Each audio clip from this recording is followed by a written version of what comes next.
Well, I wasn't ready. You'll never be ready in life, but just go for it. Sorry, I'm going like Just continue. Well, You must say it in 3, 2, 1, action. barang. Easy. So, you know what we're doing here? The podcast. The one is come and click on, the one is want to see what's going on. And of course, Chrisette Benjamin. So today what we're doing? Normal conversation about what I'm not too sure. But there's a surprise. Today, Chrisette is the interviewer. Yeah, he put me on the spot. Yeah. I mean, you're capable more than right? We go see how it goes. As we started off the right way, you can never be ready. You thought you was going to get blank with your Yeah, boy. If it's one day, I'll be like, hey! One thing about life, I don't have to watch it to get a box too. But But you're not blank Okay. for the bounce though. yes, yeah, You see why we had to get away? Alright.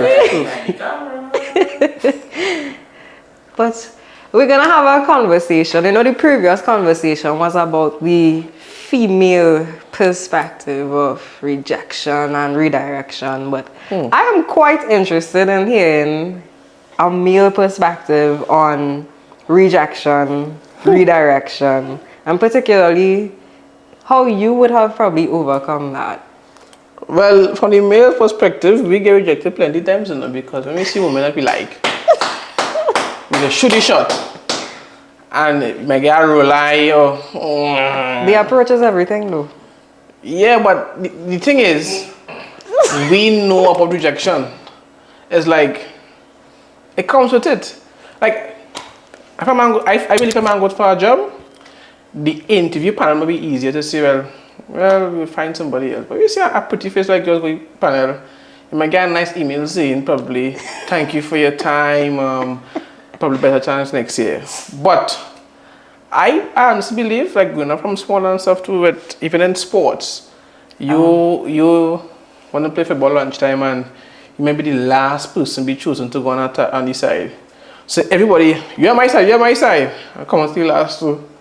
Come on. That's in itself a rejection. So I think some men, I'm not going to generalize it, probably knows how to deal with rejection well, and then some doesn't. Because I know men, and only know themselves, only approach the girl. Like she ugly boy, but before, minutes before, God, check that now boy.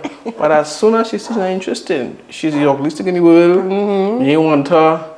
So I think it's a balance as how you deal with it, because it doesn't really feel that well to her. If we like break it down, like who really wants to enjoy being rejected?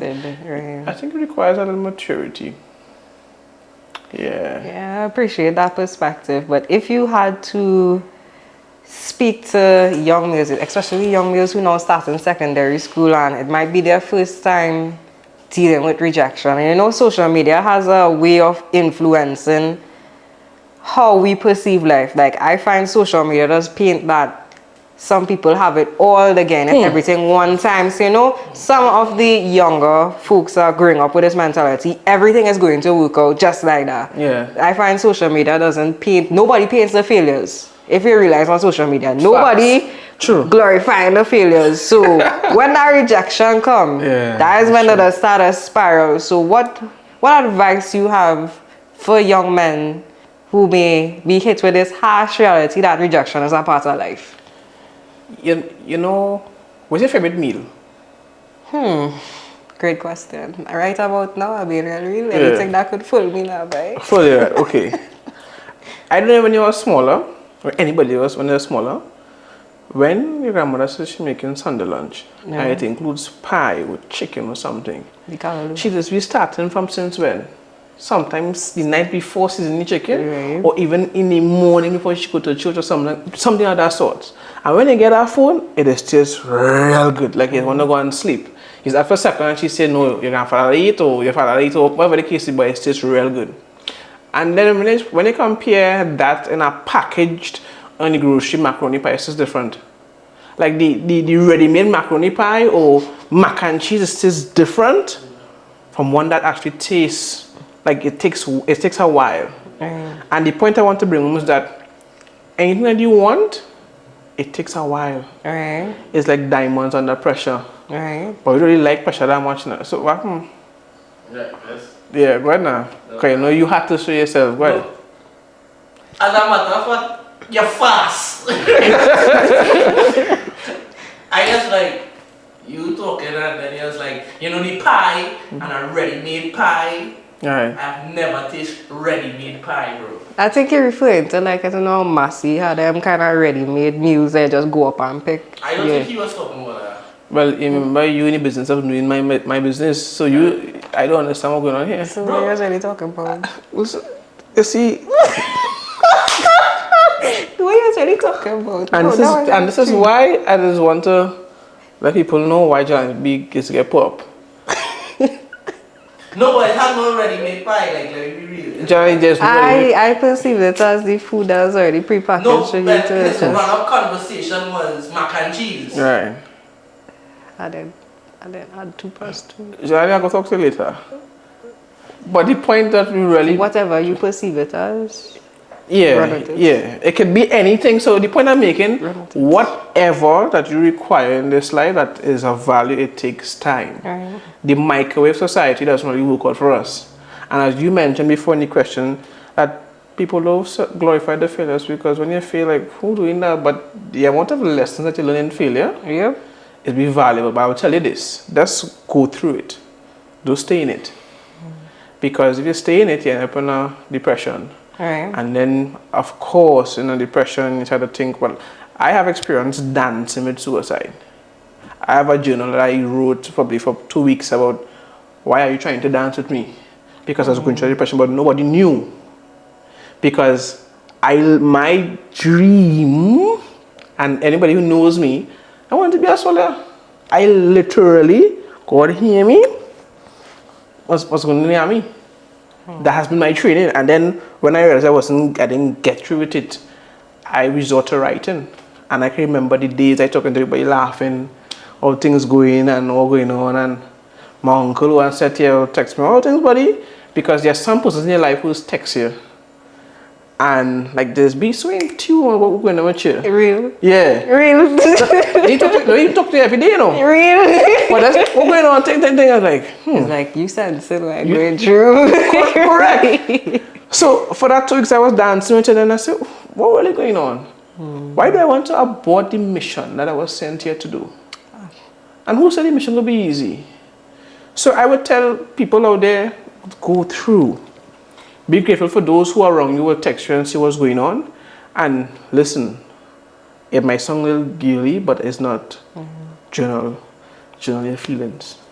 And go back and that like a track record to God. Because when you see where you were before, Right. and where you are now, it's like, God, you were evident and you were there throughout the whole thing. Every And- season. Yeah, and that's Every like season. that's like when you were talking about which the quote you had said by May my bad days prove that God is good. is that and that's it. So yeah, I think that's the best advice I could give now in this season of my life to those persons who may see rejection as a first time thing. And I have one last question. You often hear males saying that they don't know how to express their emotions. If they express their emotions, everything is going to come out. So they rather just ignore it. What advice do you have for men to channel, like, because bottling up your emotions is not healthy. That's not going to solve anything, but Facts. healthy ways to release.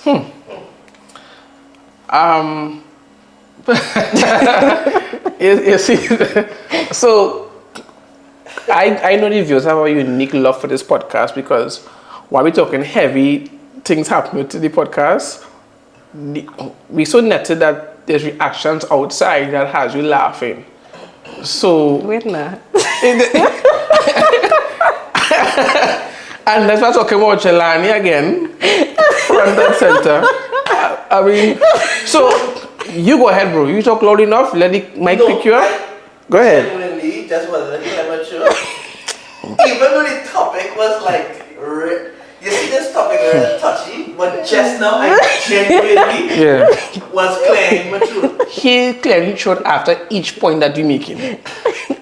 How in rhythm, in tandem, anyways. I heard the though. Yeah. I heard the No, the was genuine, eh? Yeah, I know. Okay. I want to come on the next podcast. Well, I think you've been. I think you should though. But he have been here already, just without the visual. But No, he needs the visual. I need to see the emotion and I need to see the character. I feel you have a really nice story to tell. Yeah. Well, I don't want to hear that story. No, if we want to hear the story. Exactly why men need to, Exactly. express. And comment to that is, Wow. when we don't, so the first thing I believe, but I did, I can only talk from what I did. I had to love myself before I could even express myself. Because when you express yourself around persons who even know, who even love themselves, them is the people who make you feel like you should never do it. Because they're not in touch with who they are now. So when I tell somebody I am hurt, I like what you do there, and you said you had me in a dark place. Some people are like, well, I'm too, but you're a girl. I could now withstand that. Right. Everybody cannot. Right. But when they say that, they don't even have to comprehend. It's like, you're having a laptop and you're pressing, you're holding along a button and you're saying, they come up, shift. Yeah. And like, you have to want to know what you're doing. They can comprehend how you're talking to them. And therefore, you have to love you before you can express you. And then in the expression of you, some people sing, I write, I go to the gym. Some people worship, cry out to God. And I'm not saying that there's one method, but you have to find that what makes you think and express yourself, and I write out my problems. When I write it down, it's more clearer for me to understand. And then because with my wife, she likes when I express. So some ladies now have a gift where they allow their husband or their boyfriend or their best male friends to just express your feelings. And the environment is there for you to do that. The safe space. The safe space. For the men who can't do have a safe space, you know what you have to do? Create one. You have to create one. Because if you don't create one, you'll end up being angry, you'll bottle up. I dance with suicide, you might want to go and sleep with suicide. And then you don't want to do that. You don't want to abort the mission because you don't know who you're impacting. Like every single day, I would tell you, I have some uncles that they grind every single day and hardly anybody's asking them how you're doing. But they're always there for you. And sometimes you have to know that as men, you have to create your own space so that you can be the best version of you. If you don't do it, then you're doing yourself injustice and don't care what other person say. You have to express, because if we were robots, all robots do is repeat the same thing over and over and over and over. But as man, find your team, find somebody that you could confide in and release. Yeah. There you have it. So have any particular ending with us and with? The badang. Wait, just now, wait. See, what? You ain't learned that yet? Excuse that, like... You're making us feel like it's a cult. It's not, That's a everybody know it. I just want everybody to know that my brain power has drastically reduced and I'm trying my best. So let us bring this to end the right way. Take it away. Barang, barang, barang. Easy. I can get it one day.